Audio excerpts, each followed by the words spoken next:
So, we're just going back now?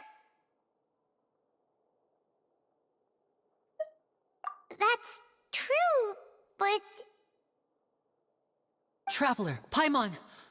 Please wait. Lyney... I know you may not want to speak to me right now. Maybe you don't even want to look at me. But still, let me thank you again for defending me to the end, even after you learned that I'm a member of the Fatui. I guess. But regardless, I'd like the opportunity to set things straight. I didn't approach you with any ulterior motives or ill intent. I've spoken to you as myself, just plain Lyney this entire time. As for why I'm a Fatus, it's because the goals of the House of the Hearth align with those of an orphan like me. That's all. That was how Father, who you might know as the Knave, approached recruiting us back then too. The Knave? The one who controls the House of the Hearth? She's your father? That's right. And since we're here, I was wondering, would you mind hearing a story? It's about my past. Back when our parents first died, Lynette and I were left wandering the streets. To survive, I took to surreptitiously observing an older street performer who did magic. It took me several days to figure out how he pulled off his amazing tricks. I took my sister through several streets until we found a crowded corner, and we began to perform magic tricks there. To my surprise, we proved to be pretty popular, and we could at least stop worrying about where our next meal would come from for a time. But I didn't want my sister to remain a street rat together with me forever. Before long, an aristocrat came to me and claimed that he wished to take us in after watching my performances. So you went from orphans to nobility just like that? That was how we felt at first too. As if fate was on our side and we could say goodbye to those painful days. But I gradually discovered that while we were called foster children, he was really after my talent for magic tricks. He would constantly take me to all sorts of banquets to garner attention, which he would then use to expand his social circles. That doesn't seem too bad either. Better than roaming the streets at any rate. It took a while for me to realize just how dark his heart really was.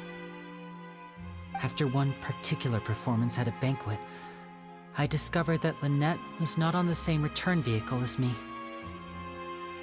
I waited a long time after we returned home, but she did not come back.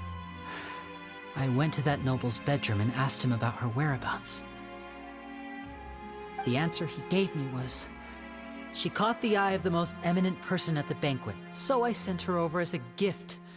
I mean, you'll be able to perform your magic regardless of who your assistant is, yes?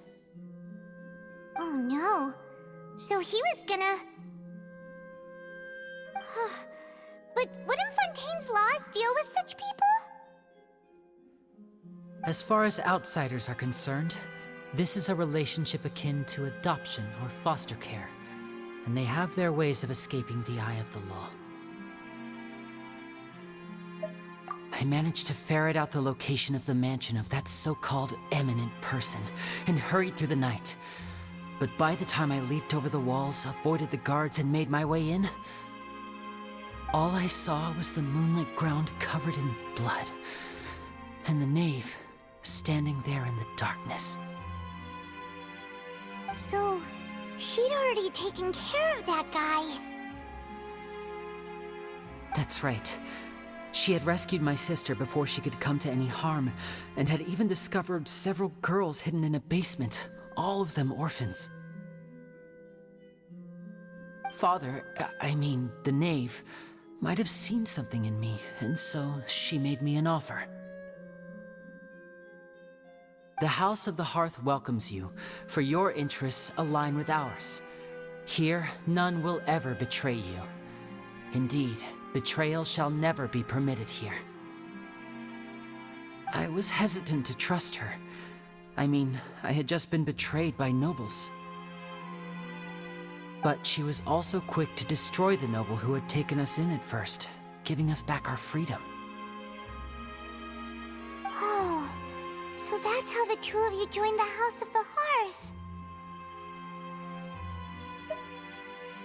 She has her own plans. She has gained permission from the Tsaritsa to first use the Gnosis' power once she obtains it. She plans to use it to find a way to break the prophecy and save Fontaine. So, she believes in that prophecy too? That's right. The whole House of the Hearth is currently working to combat that crisis. Today's case has also proven that people from Fontaine can indeed dissolve into some sort of water, thus further supporting the prophecy. All of us house members here, Lady Arlecchino herself included, are from Fontaine. We won't give up on defending our homeland. To us orphans, the only connection we have left to this world, apart from our family, is our homeland. So, from small deeds like distributing magic pockets to huge schemes like stealing a Gnosis, everything is aimed at dealing with that prophecy. It's all right. I understand. The only thing I can do is relate all this to you.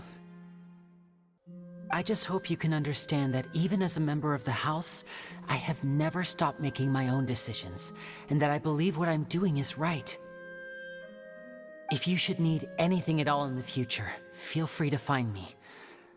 I will do my best to help you, as plain Lyney.